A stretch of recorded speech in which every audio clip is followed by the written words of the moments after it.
Instant payment ആപ്പായ ഫോൺപേക്കെതിരെ കർണാടകയിൽ ബഹിഷ്കരണ ആഹ്വാനം. സ്വകാര്യ മേഖലയിൽ തദ്ദേശീയർക്ക് സംവരണം നിർബന്ധമാക്കുന്ന കർണാടക സർക്കാരിന്റെ നിർദ്ദിഷ്ട തൊഴിൽ ക്വാട്ട ബില്ലിനെ ഫോൺപേ സിഇഒയും സഹസ്ഥാപകനുമായ സമീർ നിഗം വിമർശിച്ചതാണ് കന്നഡിഗരെ ചൊടിപ്പിച്ചത്. ഫോൺപേ ബഹിഷ്കരിക്കണമെന്ന് ആവശ്യപ്പെട്ടുകൊണ്ടുള്ള അൺഇൻസ്റ്റാൾ ഫോൺപേ, ബോയ്ക്കോട്ട് ഫോൺപേ തുടങ്ങിയ ഹാഷ്ടാഗുകൾ സോഷ്യൽ മീഡിയ പ്ലാറ്റ്ഫോമായ എക്സിൽ ട്രെൻഡിംഗ് ആയിരിക്കുകയാണ്. രാജ്യത്തുടനീളം 25,000 തൊഴിലവസരങ്ങൾ സൃഷ്ടിച്ചുവെന്ന് പറഞ്ഞ സമീർ നിഗം ബില്ലിനെ എതിർക്കുകയും മാതാപിതാക്കളുടെ ജോലി കാരണം ഒന്നിലധികം സംസ്ഥാനങ്ങളിൽ താമസിക്കുന്ന തന്നെ പോലുള്ളവരോട് ഇത് ചെയ്യുന്നത് അന്യായമാണെന്നും പറഞ്ഞിരുന്നു. എനിക്ക് 46 വയസ്സായി. 15 വർഷത്തിലേറെയായി ഒരു സംസ്ഥാനത്ത് മാത്രമായി ജീവിച്ചിട്ടില്ല. എൻ്റെ അച്ഛൻ ഇന്ത്യൻ നേവിയിൽ ജോലി ചെയ്തു. രാജ്യത്തുടനീളം അദ്ദേഹം ജോലി ചെയ്തിട്ടുണ്ട്. അദ്ദേഹത്തിൻ്റെ മക്കൾ കർണാടകയിൽ ജോലിക്ക് അർഹരല്ല. ഞാൻ കമ്പനികൾ നിർമ്മിക്കുന്നു. ഇന്ത്യയിലുടനീളം 25,000-ലധികം തൊഴിലവസരങ്ങൾ സൃഷ്ടിച്ചു എന്നാണ് സമീർ എക്സിൽ കുറിച്ചത്. പോസ്റ്റ് നിമിഷനേരം കൊണ്ട് വൈറലാവുകയും ചൂടേറിയ വാഗ്വാദത്തിന് തന്നെ കാരണമാവുകയും ചെയ്തു. നിരവധി പേരാണ് ഇതിനെതിരെ രംഗത്തെത്തിയത്. സ്വദേശി ആപ്പായതുകൊണ്ട് UPI ആപ്പുകളെക്കാളും ഞാൻ എപ്പോഴും ഫോൺപേക്കാണ് മുൻഗണന നൽകുന്നത്. നിങ്ങളെ വളരാൻ കർണാടക സഹായിച്ചു. നിങ്ങൾ ഇവിടെ വന്നത് നിങ്ങളുടെ കരിയർ കെട്ടിപ്പടുക്കാനാണ്, അല്ലാതെ ബംഗളൂരുവിനെ നന്നാക്കാനല്ല. ഫോൺപേയോട് വിട പറയാനുള്ള സമയമായി എന്നാണ് ഒരു വിമർശകൻ കുറിച്ചത്. എല്ലാ കന്നഡിഗരോടും ഫോൺപേ ബഹിഷ്കരിക്കാനാണ് മറ്റൊരാൾ ആവശ്യപ്പെട്ടത്. കന്നഡിഗരെ, ഇയാൾ ഫോൺപേയുടെ സ്ഥാപകനും സിഇഒയുമാണ്. കർണാടകയിലെ കന്നഡക്കാർക്കും താല്പര്യങ്ങൾക്കും അദ്ദേഹം പരസ്യമായി എതിരാണ്.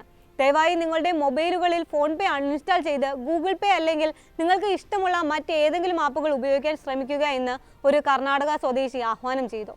ഫോൺപേക്ക് ഏറ്റവും കൂടുതൽ വരുമാനമുണ്ടാക്കുന്ന സംസ്ഥാനമാണ് കർണാടക എന്നായിരുന്നു മറ്റൊരു ഉപയോക്താവിന്റെ അവകാശവാദം.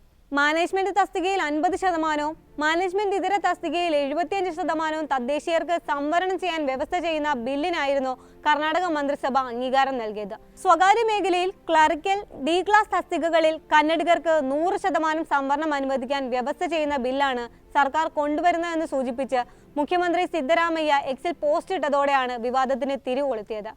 IT തലസ്ഥാനമായ ബംഗളൂരുവിൽ ഉൾപ്പെടെ വിദഗ്ധരായ തൊഴിലാളികൾ വേണമെന്നിരിക്കെ തദ്ദേശീയരുടെ സംവരണം എങ്ങനെ നടപ്പാക്കുമെന്നതായിരുന്നു ചോദ്യം. പ്രതിപക്ഷ നേതാക്കളും നിരവധി വ്യവസായ പ്രമുഖരും പ്രതിഷേധവുമായി രംഗത്തെത്തുകയും ചെയ്തിരുന്നു. സ്വദേശികൾക്ക് കൂടുതൽ തൊഴിലവസരങ്ങൾ സൃഷ്ടിക്കുകയാണ് ബില്ലിന്റെ പ്രാഥമിക ലക്ഷ്യമെന്നായിരുന്നു IT മന്ത്രി പ്രിയങ്ക് ഖാർഗെയുടെ വാദം. എന്നാൽ സംസ്ഥാനത്തിന്റെ സമ്പദ്വ്യവസ്ഥ, സ്റ്റാർട്ടപ്പുകൾ, IT കമ്പനികൾ എന്നിവയിൽ ബില്ല് ദൂരവ്യാപകമായ പ്രത്യാഘാതങ്ങൾ ഉണ്ടാക്കുമെന്നായിരുന്നു വ്യവസായ മേഖലയിലെ വിദഗ്ധർ ചൂണ്ടിക്കാട്ടിയത്. സ്റ്റാർട്ടപ്പുകളിലെയും IT കമ്പനികളെയും സംസ്ഥാനത്ത് നിന്ന് പുറത്താക്കുമെന്നും ഇത് നിക്ഷേപവും തൊഴിലവസരങ്ങളും നഷ്ടപ്പെടുത്തുമെന്നും വ്യവസായ സംഘടനയായ നാസ്കോം വ്യക്തമാക്കി. ആവശ്യമായ വൈദഗ്ധ്യമുള്ള പ്രാദേശിക ഉദ്യോഗാർത്ഥികളെ കണ്ടെത്താൻ കമ്പനികൾ ബുദ്ധിമുട്ട് നേരിടുമെന്നും സംസ്ഥാനത്ത് വൈദഗ്ധ്യമുള്ള പ്രതിഭകളുടെ ദൗർലഭ്യത്തിന് ബിൽ ഇടയാക്കുമെന്നും വിമർശനം ഉയർന്നിരുന്നു. ഒടുവിൽ വിമർശനം കടുത്തതോടെ സർക്കാർ താൽക്കാലികമായി ഈ ബില്ല് പിൻവലിക്കുകയും ചെയ്തു. നിയമസഭയിൽ അവതരിപ്പിക്കാൻ ഒരുങ്ങുന്നതിനിടെയാണ് ഈ ബില്ല് പിൻവലിച്ചത്. ബില്ലിന് ഇനിയും അന്തിമ രൂപമായിട്ടില്ലെന്നും അടുത്ത മന്ത്രിസഭാ യോഗത്തിൽ വീണ്ടും ചർച്ച നടത്തിയ ശേഷം മാത്രമേ അന്തിമ രൂപം നൽകുകയുള്ളൂ എന്നുമാണ് മുഖ്യമന്ത്രി സിദ്ധരാമയ്യ അറിയിച്ചിരിക്കുന്നത്.